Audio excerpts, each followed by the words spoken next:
മുന്നണിയുടെ നേതാവ് അബ്ദുൽ കുട്ടിക്ക, ഉദ്ഘാടകൻ പ്രിയപ്പെട്ട അജയ് മോഹൻ, വേദിയിലിരിക്കുന്ന ബഹുമാനപ്പെട്ട ബാവാജി, നസറുള്ള, പ്രിയങ്കരനായ എൻ്റെ സഹപ്രവർത്തകൻ സന്ദീപ് വാര്യർ, എൻ്റെ പ്രിയ സുഹൃത്ത് രോഹിത് അടക്കം ഈ വേദിയിലും സദസ്സിലുമുള്ള ഐക്യജനാധിപത്യ മുന്നണിയുടെ ബഹുമാന്യരായ നേതാക്കന്മാരെ, പ്രിയപ്പെട്ട സഹപ്രവർത്തകരെ, സുഹൃത്തുക്കളെ, എല്ലാവർക്കും എൻ്റെ വിനീതമായ നമസ്കാരം. സംഘാടകർ എന്നോട് പറഞ്ഞത് 8 കിലോമീറ്റർ കാൽനടയായി സഞ്ചരിച്ചിട്ടാണ് ഈ ലോങ് മാർച്ച് ഇവിടെ സമാപിച്ചത് എന്നാണ്. സാധാരണ ഏതെങ്കിലും റോട്ടിലൂടെ നടക്കുന്നത് പോലെയല്ല. ഈ തവനൂർ മണ്ഡലത്തിലെ ഈ കുഴികൾ നിറഞ്ഞ റോട്ടിലൂടെ 8 കിലോമീറ്റർ കാൽനടയായി സഞ്ചരിക്കുക എന്ന് പറഞ്ഞാൽ തന്നെ നിങ്ങൾ അനുഭവിച്ച ത്യാഗം എനിക്ക് മനസ്സിലാകും.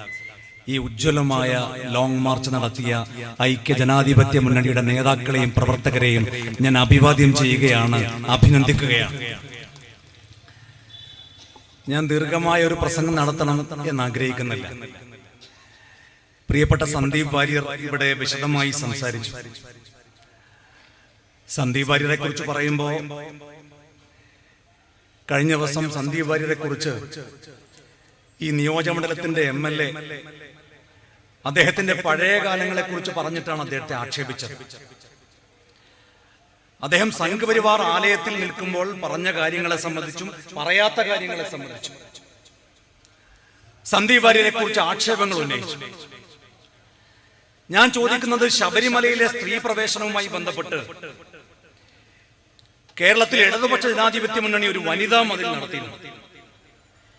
ആ വനിതാ മതിൽ നടത്തിയപ്പോ കേരളത്തിൽ നിന്ന് ബാബരി മസ്ജിദ് പൊളിക്കാൻ വേണ്ടി പോയി ബാബരി മസ്ജിദ് പൊളിക്കുന്നതിൽ പങ്കെടുത്ത കർസേവകനായ, ബാബരി മസ്ജിദിന്റെ അവശിഷ്ടങ്ങൾ എന്റെ വീട്ടിൽ ഞാൻ സൂക്ഷിച്ചിട്ടുണ്ട് എന്ന് അഭിമാനത്തോടുകൂടി പറയുന്ന സുഗതനെ കൺവീനറാക്കിയപ്പോ ഈ തവനൂരിലെ MLA പറഞ്ഞത് സുഗതൻ ഖലീഫ ഉമറാണ്.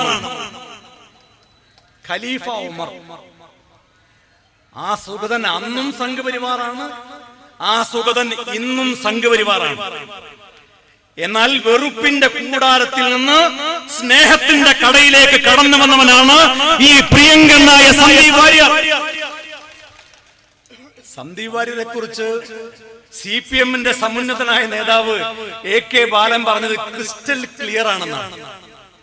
എന്നോടിപ്പോ സന്ദീപ് വാര്യർ ചോദിച്ചു, നിങ്ങളെ സ്ഥാപനത്തെ കുറിച്ച്, നിങ്ങൾ എതിരാളിയെ കുറിച്ച് എങ്ങനെയാണ് നിങ്ങൾ ഇങ്ങനെ പ്രൊമോഷൻ നൽകുന്നത്?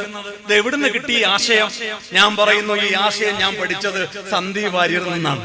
എതിരാളിയുടെ കയ്യിൽ നിന്ന് ക്രിസ്റ്റൽ ക്ലിയർ എന്ന ആശയം എന്ന സർട്ടിഫിക്കറ്റ് കരസ്ഥമാക്കി ഐക്യജനാധിപത്യ മുന്നണിയിലേക്ക്, ഇന്ത്യൻ നാഷണൽ കോൺഗ്രസിലേക്ക് കടന്നു